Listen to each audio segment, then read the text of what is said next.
Hello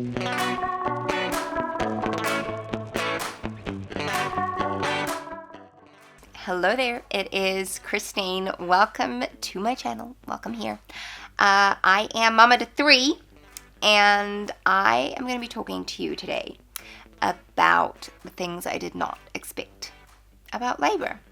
And I actually found this video kind of hard to make because I did a lot of research before I had my kids, and I feel like I knew quite a lot about labor, but there were a few things that kind of took me by surprise. So I'm going to share those with you today.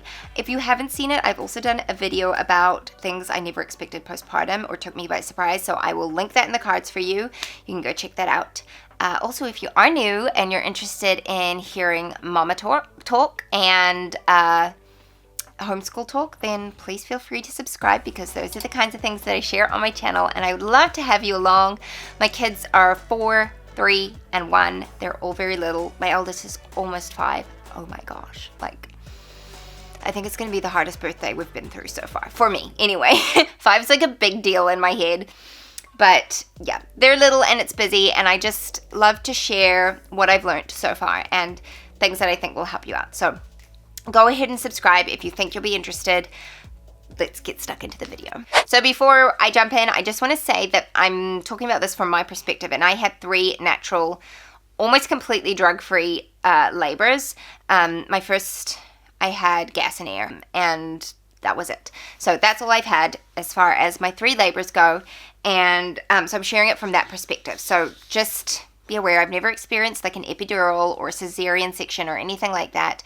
My mom actually had all 4 of us kids via C-section, so I had no idea what to expect as far as like myself going into labor, because I was like, well, I don't know, maybe I'm gonna have to have all C-sections as well, but turns out I didn't need to. So just be aware, this is from my perspective, and the things that I experienced doesn't mean that you'll experience them, but you know, disclaimers and all that. So the first thing is that I didn't lie in bed, like, at all. It was the worst position I could ever imagine having to be in. And I think in my first labor, I barely even remember the other 2. But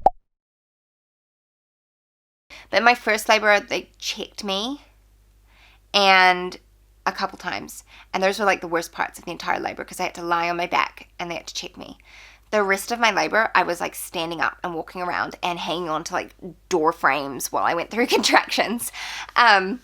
So yeah, I did not like sit very much even. I was up on my feet for the majority of the time. And then when I wasn't, I was like on my knees basically and leaning over something. So you know how you see in the movies all the time, women are like lying on their backs and giving birth. I never gave birth like that, and it would have been the worst position for me to have been in. I just always like to be like on my knees or standing up. And I actually delivered all 3 of my babies in that position, on my knees, leaning over something. 2 of my babies were water births, and the other, my firstborn, was born in the hospital bed. But I was like leaning over the back of the bed on my knees. So yeah, you may not want to be in that position. I think a lot of the time we see that because women have epidurals, and so they are naturally in bed and being monitored and things like that. But if you're having a natural delivery, chances are your body's going to tell you which position you should be in, and you're gonna follow because it hurts. So yeah. Number 2 is that your first labor can actually be fast. I always expected to be in labor for hours and hours and hours for my first, and that just wasn't the case. I did have a long, like sort of a prolonged early labor time, and that was because my son was lying posterior, and so I had really like irregular contractions for about, oh golly, I want to say like overnight. But then my active labor was 3 hours. It was fast. He was born very, very quickly. I pushed for less than 15 minutes. And I wouldn't say I pushed for that whole time. Like, I only pushed like 2 or 3 times. But I felt like pushing for like 15 minutes. So just because it's your first baby does not mean that it's going to necessarily take you hours to get that baby out of you. Mine were all very fast. My last labor, sorry, I can see like dust floating in front of me. Squirrel. My last labor, my active labor was an hour. And she was born ridiculously fast. Like, I had such a difficult pregnancy with her. I was like, she basically fell out of me at the end, which it did hurt. I'm not saying it didn't hurt. It hurt tremendously. But it was a very easy labor considering. Number 3 is that your baby can change position during labor. This was something that stressed me out so much with my firstborn because I knew he was lying posterior and I was petrified of having to be in labor with a baby that was posterior, because all I had heard were horror stories that it's tremendously painful, that it's really, really hard to birth them that way, you tear significantly, yada, yada, yada. But what actually happened is that he turned during my labor. So I had irregular contractions.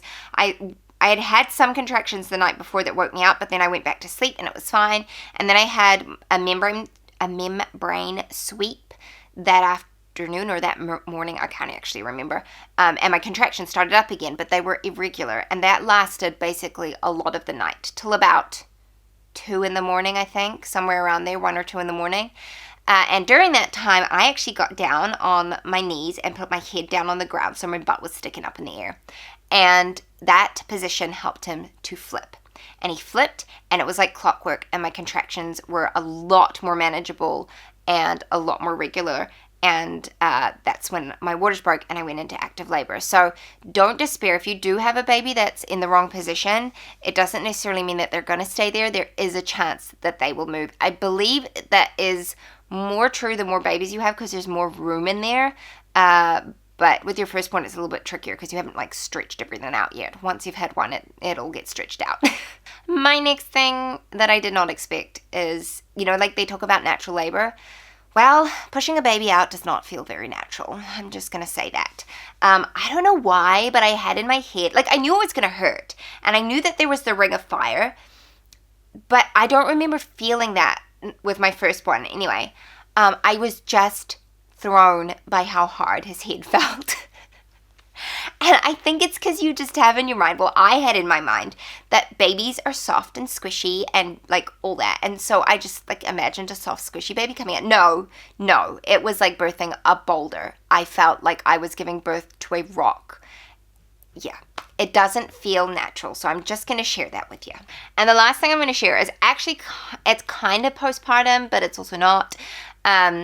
It is postpartum, but it's directly after childbirth, and that's why I'm mentioning it, and that is the after pains. I was so unprepared for the after pains. I had no idea that I would still be having contractions after giving birth to the baby. Now, if you're a first-time mom, don't let this scare you, okay? It's not like the contractions that you were having while you were about to push your baby out. It's nothing like that. I would describe them as just like intense period pains. And I was never someone who felt like early labor felt like period pains, like at all. It didn't feel that way to me at all. But after having the baby, definitely felt like that. And the reason that your body does that is to help contract your uterus down and also to expel the placenta. So once the placenta comes out, those after pains will subside somewhat, but they will come back when you go to breastfeed your baby. It's like a natural thing that happens. Your body releases a certain, chemical, whatever, and your body will react to that, and it just helps to contract that uterus down and get rid of everything that's in there that shouldn't be in there anymore. So it is a good thing, but just be prepared for it because it can be sore. So basically, as soon as I'd given birth, I was like, give me all the drugs now, please give me the drugs, because I needed them to be comfortable. And so I usually took like ibuprofen as soon as I gave birth, and that really helped with everything. And like using a heat pack was another great thing to do. So those are the things that took me by surprise when I was in labor. And I will say though, overall, like I love my labor experiences. I had very positive experiences, which I am tremendously grateful for and never take for granted, because I know so many mamas have very traumatic experiences or just very, very difficult labors. And I feel very blessed to have had such wonderful experiences, such good support systems. I had one midwife who was awful, but my last midwife just made up for all of that in like leaps and bounds. She came in on her weekend off just so I wouldn't have to have the midwife that I struggled with previously. Like, she was amazing, and I will forever be grateful to her for that. So I don't know if this was helpful. I hope it was. Let me know if you have been through labor before. Leave that down in the comments, and something that took you by surprise. Or if you're a new mom, and you have never been through labor before, let me know that down below, and let me know what is something that you're scared about, because we all have our fears in some capacity, right? So let me know down below. Thank you so much for watching, and I'll see you next time. Bye-bye. What if the world had more of your smile? What if the wind could spread your love? What if if your sweetness could reach everyone, there'd be no wars.